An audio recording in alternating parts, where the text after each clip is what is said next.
avez sûrement de la famille. Quelqu'un qui pourrait vous aider. Non. Allez, viens, ma chérie. On va à la maison.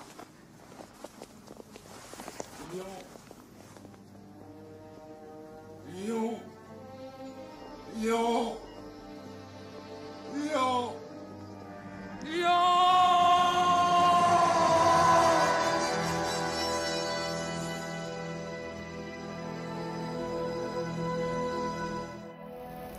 Bonjour à toutes et tous, soyez les bienvenus sur la chaîne pour une vidéo consacrée à mon film préféré de Jean-Claude Van Damme. Vous l'avez vu dans la miniature, vous l'avez vu dans l'introduction. Il s'agit donc de Full Contact, ou Lionheart, ou Wrong Bet. Laissez-moi vous expliquer tout ça, c'est un cafouillis total.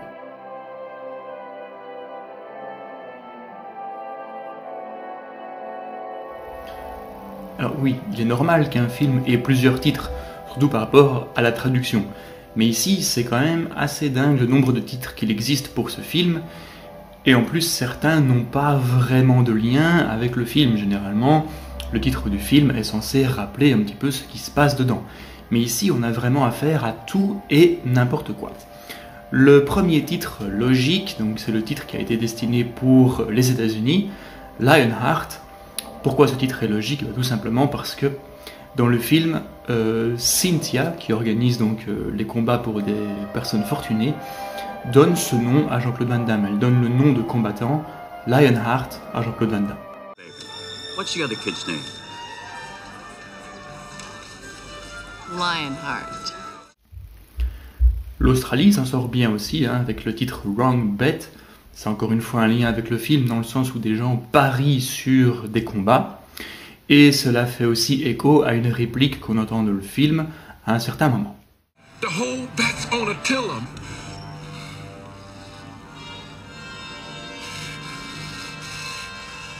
Wrong bet. L'Allemagne et l'Espagne ont le même titre, Léon, donc Léon si vous voulez. Là aussi c'est logique parce que dans le film, Jean-Claude Van Damme s'appelle Léon et non pas Lion. Évidemment pour savoir ça, il faut regarder le film en VO, donc il s'appelle Léon Gauthier, c'est un combattant français. What's your name? Leon. Leon? You're French. What's the difference? En Angleterre, le titre est AWOL, donc A-W-O-L, qui signifie Absent Without Leave. Pour ce titre, je n'ai pas vraiment d'explication. Est-ce que c'est parce qu'il a quitté la Légion, enfin il a déserté, donc il la quitte sans vraiment la quitter? Je sais pas, mais enfin bon, c'est déjà un titre un peu plus particulier celui-là. Et enfin, Full Contact, le film français. Je ne comprends pas. Peut-être que les Français se sont dit, bah oui, Jean-Claude Van Damme, il a déjà fait Bloodsport, il a déjà fait Kickboxer, il a déjà fait Karate Tiger. Qu'est-ce qui nous reste comme titre alors qui sous-entend du combat? Full Contact, on va mettre ça comme titre, ça va bien donner.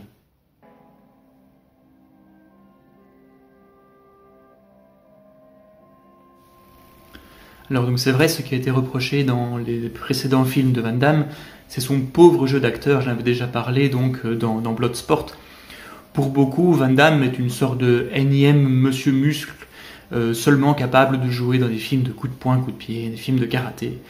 Mais avec ce film, Van Damme veut donc prouver le contraire, il veut prouver qu'il est capable de jouer également. C'est donc en compagnie de son ami depuis Bloodsport, Sheldon Lettich, qu'il réalise et écrit Lionheart.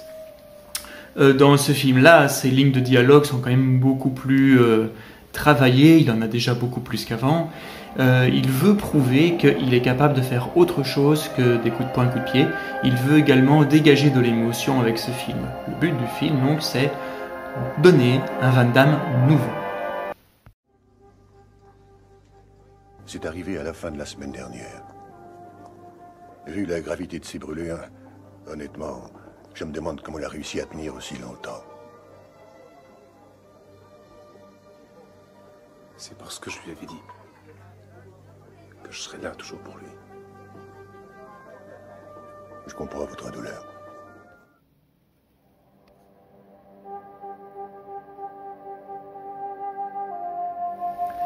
Dans ce film, nous suivons donc Léon Gauthier. Il est donc légionnaire dans la Légion étrangère et il décide de venir en aide à son frère qui a été gravement brûlé lors d'un deal de drogue.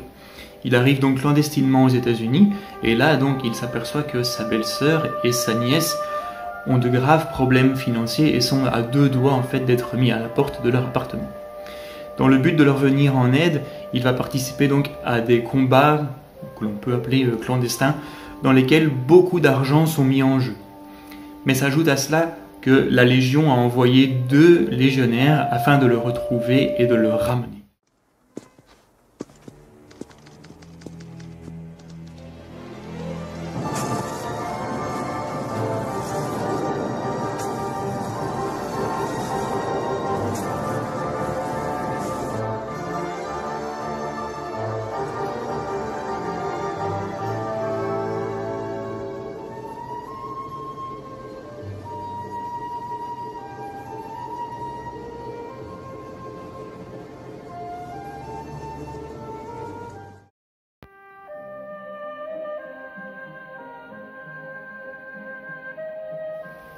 Jean-Claude Van Damme est donc Léon Gauthier, légionnaire français qui décide de déserter la Légion afin de venir en aide à sa famille.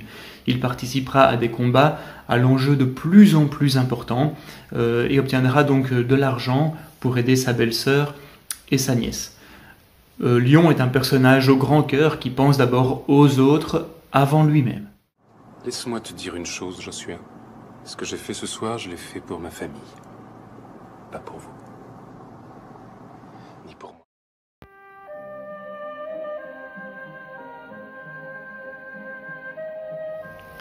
C'est l'acteur Harrison Page qui interprète Joshua. Pour beaucoup, c'est le personnage préféré du film. Joshua est un ancien combattant, désormais boiteux, qui organise des combats pour des clochards dans les rues, tout simplement, pour quelques billets. Il va aider Jean-Claude Van Damme dans son parcours, il va le faire monter petit à petit les échelons pour qu'il participe à des combats de plus en plus importants.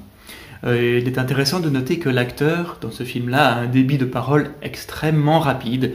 Il a dit s'être inspiré de son père pour arriver à ça.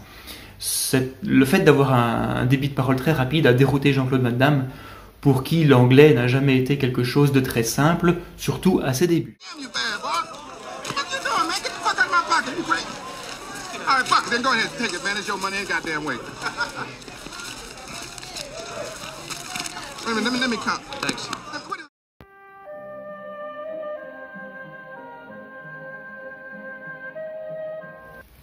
Deborah Reinhardt est donc Cynthia, c'est l'organisatrice des combats pour des personnes fortunées.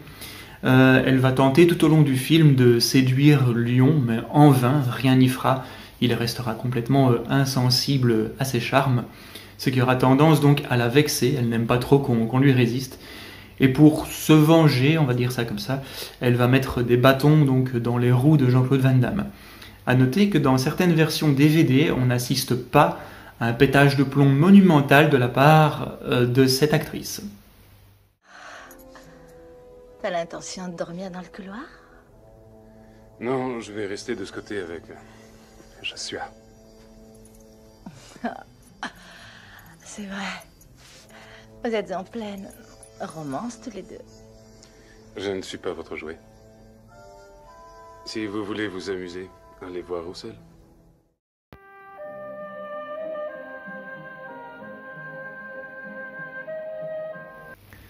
Alors Brian Thompson et sa célèbre mâchoire, c'est le bras droit de Cynthia, et on ne sait pas pourquoi, hein, tout au long du film, il voue une haine à Léon. Regarde un peu sa tête. Il n'a jamais eu aussi peur de sa vie.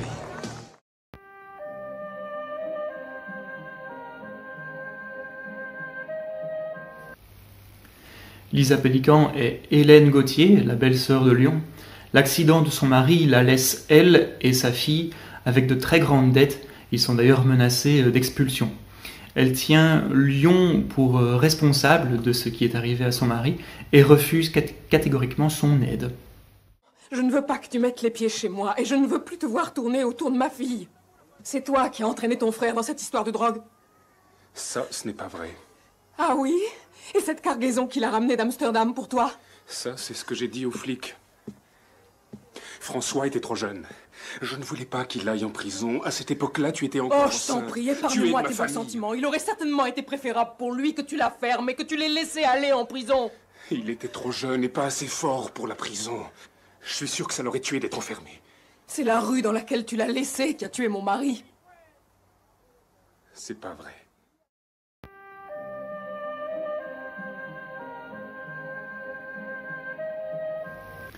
Alors c'est la nièce de Léon, c'est l'élément touchant du film, on va dire ça comme ça. Dès qu'il y a un enfant dans le film, tout de suite c'est déjà beaucoup plus touchant.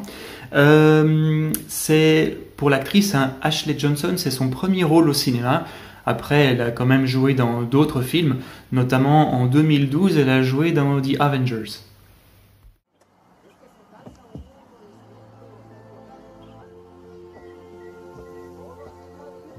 Bonjour, c'est à toi? Tu connais quelqu'un qui s'appelle Hélène et qui vit ici? Tu peux m'y emmener? Ma maman m'a dit que je devais jamais parler avec des étrangers. Ta maman... elle a raison.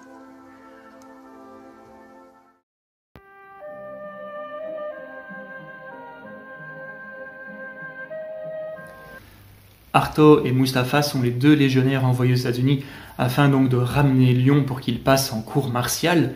Il est intéressant de noter que Mustapha est joué par Michel Kissy. À la base, Michel Kissy devait jouer le boss de fin, on va dire ça comme ça, Attila. Et c'est finalement le frère de Michel Kissy, Abdel Kissy, qui va s'y coller. Tu sais pourquoi on est ici? Ne nous oblige pas à devenir méchants devant la petite fille. Si je n'étais pas là, elle mourrait de faim. Tu iras raconter ton histoire à la cour martiale. On est venu ici pour te ramener. Et je te jure qu'on va le faire. Donnez-moi juste une semaine pour leur trouver de l'argent. Une semaine. T'as eu suffisamment de temps comme ça.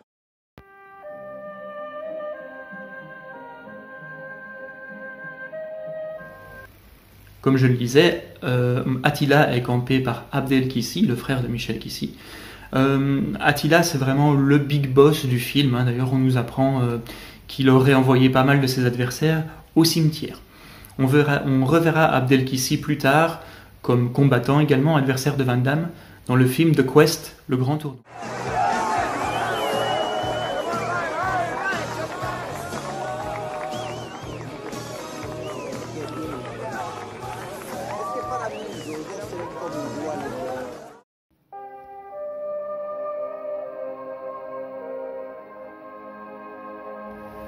Alors dès le départ, le film a voulu se différencier de tout ce que Jean-Claude Van Damme avait fait avant. C'est une volonté des producteurs et de Jean-Claude Van Damme lui-même.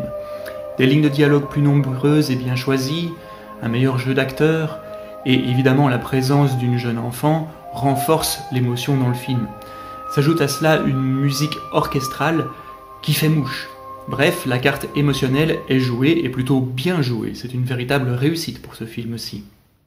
Tu as vraiment un courage extraordinaire. Ne le perds jamais parce que tu pourras pas le retrouver. Tu peux me croire, mon Dieu. J'ai connu ça, moi.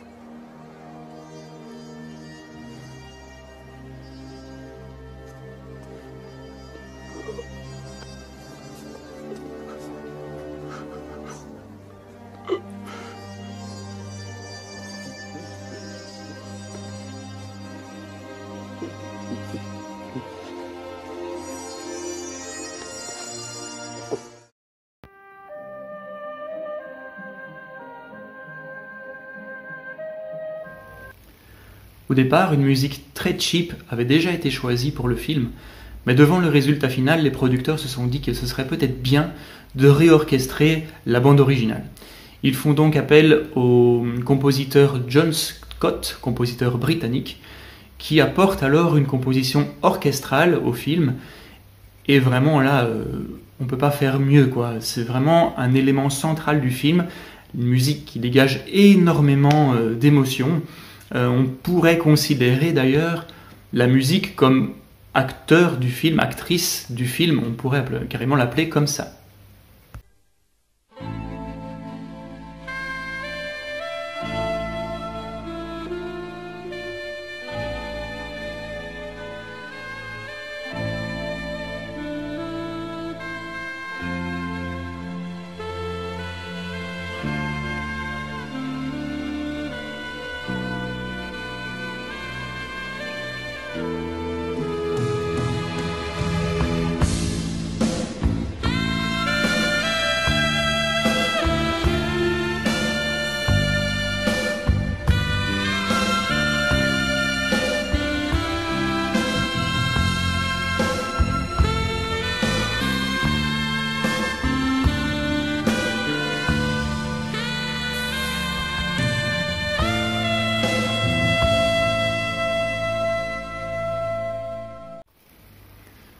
Alors évidemment, la musique du film est sortie en support CD, mais actuellement elle est très difficile à obtenir, et en plus elle a une cote extrêmement haute, donc si vous la trouvez, vous risquez de payer quand même pas mal d'argent pour l'avoir.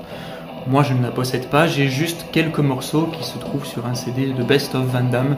Dedans il y a des musiques de Full Contact, de Cyborg et de Bloodsport. Il est intéressant à noter aussi qu'il y a quelques various présentes dans le titre, dans le film, notamment un titre qui s'appelle No Mercy, introuvable sur CD, introuvable en qualité digne d'un CD. Tout ce qu'on peut avoir donc c'est un bootleg fait par des fans sur YouTube.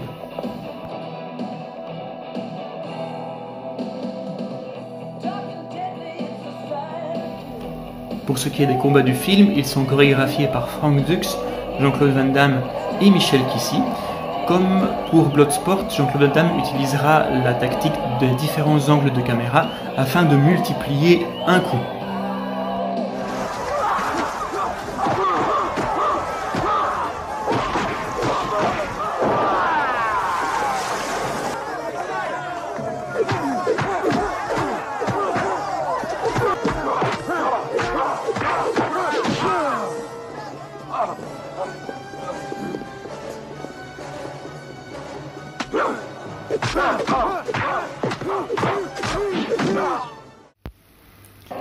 Dans Bloodsport, il y avait une grande diversité de combattants, donc une grande diversité de styles d'arts martiaux.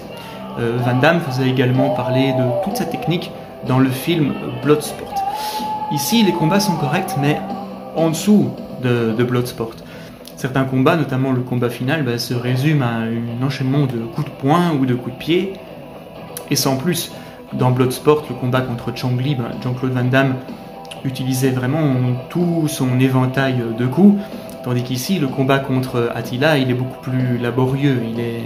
Oui, c'est ça, à un moment donné, on a l'impression que Van Damme part en boxe, en fait. C'est beaucoup de coups de poing et rien d'autre. Ce qui est bien, par contre, c'est la diversité des arènes. Ici, vous avez vraiment un petit peu de tout. Vous avez une rue, une ruelle, un parking, une piscine, un chapiteau, un terrain de squash. Donc vraiment, il y a beaucoup d'arènes différentes et ça, c'est plutôt bien. On a un petit peu l'impression de suivre un combattant qui traverse différents niveaux, comme dans le jeu vidéo Street Fighter, par exemple.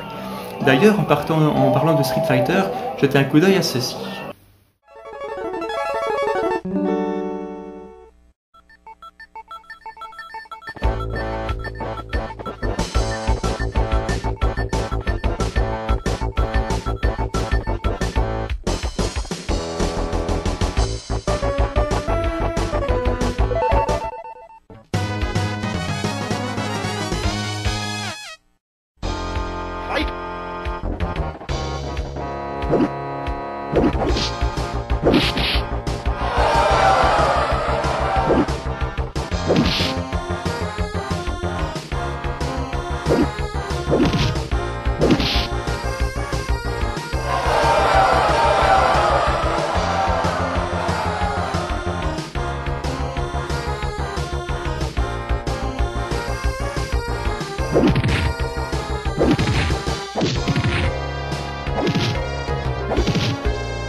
You win.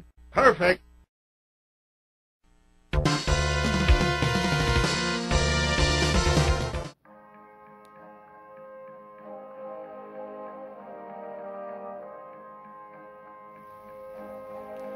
Alors comment conclure par rapport à ce film? De nouveau, ce n'est pas facile pour moi car j'aime beaucoup le film, comme je l'ai dit, c'est mon Van Damme préféré. Mais je vais tenter de rester le plus honnête et le plus juste possible pour vous faire une idée. J'avais déjà fait une vidéo sur le film Bloodsport, qui est pour beaucoup le meilleur film de Jean-Claude Van Damme, mais selon moi, Lionheart lui est supérieur. Déjà l'histoire. Ici, elle ne tient pas sur un post-it, elle est quand même bien plus développée que dans Bloodsport. Dans Bloodsport, ce qu'il y a, c'est que pas mal de gens se contentent de regarder juste les combats et de passer l'histoire. Faut dire ce qui est, c'est vrai, vous avancez sur toutes les phases de combat. Ici, l'histoire se suit, elle est quand même beaucoup plus intéressante, on veut savoir qu'est-ce qui se passe, les relations entre les différents personnages, etc. etc. Donc, point de vue histoire, Lionheart est supérieur. Au niveau des combats, nous avons affaire à des chorégraphies qui sont plutôt bien, mais un peu simplistes comparé à ce que l'on peut voir donc dans Bloodsport. Cependant, c'est très diversifié en ce qui concerne les arènes, je l'ai dit. La musique de Lionheart, tout comme dans Bloodsport, est un acteur essentiel du film. Dans Bloodsport, la musique, c'était une musique motivante, c'était une musique, comme je l'ai dit, on pouvait carrément s'entraîner dessus, se défouler, c'est une musique qui envoyait du lourd. Ici, c'est tout le contraire, mais c'est parce que le film est traité différemment. Comme je l'ai dit, il est basé sur l'émotion, donc la musique est très émouvante, ça part vraiment très très haut. L'orchestration est vraiment bien faite et oui, les plus sensibles vont certainement verser une petite larme à l'écoute de certains morceaux qui sont vraiment bien appropriés pour certains passages en fait. Le film joue la carte de l'émotion à fond et ça marche bien. Plusieurs scènes du film et la présence d'un personnage enfant renforcent encore plus l'aspect émotionnel évidemment. Le film dégage aussi pas mal de valeurs, comme le courage, l'abnégation, le fait de ne jamais renoncer, l'importance de la famille. Avec ce film également, Van Damme prouve qu'il est capable de faire autre chose que donner des coups de poing et des coups de pied. Il le montrera d'ailleurs à nouveau dans un autre film, mais dans un registre un peu différent, donc en interprétant deux personnages, dans le film Double Impact, au caractère totalement opposé, à savoir les jumeaux Chad et Alex. Voilà, j'espère que cette vidéo consacrée à Full Contact, Lionheart, appelez-le comme vous voulez, vous aura plu. Si c'est le cas, comme d'habitude, vous mettez un pouce bleu, vous mettez un commentaire, j'aimerais bien avoir vos avis par rapport à cette vidéo, par rapport au film. Vous partagez la vidéo également avec des fans de Jean-Claude Van Damme, avec vos amis ou dans des groupes. Et si tout le contenu de la chaîne vous plaît, vous n'hésitez pas à vous y abonner. Moi je vous dis à bientôt et à une prochaine vidéo. Ciao!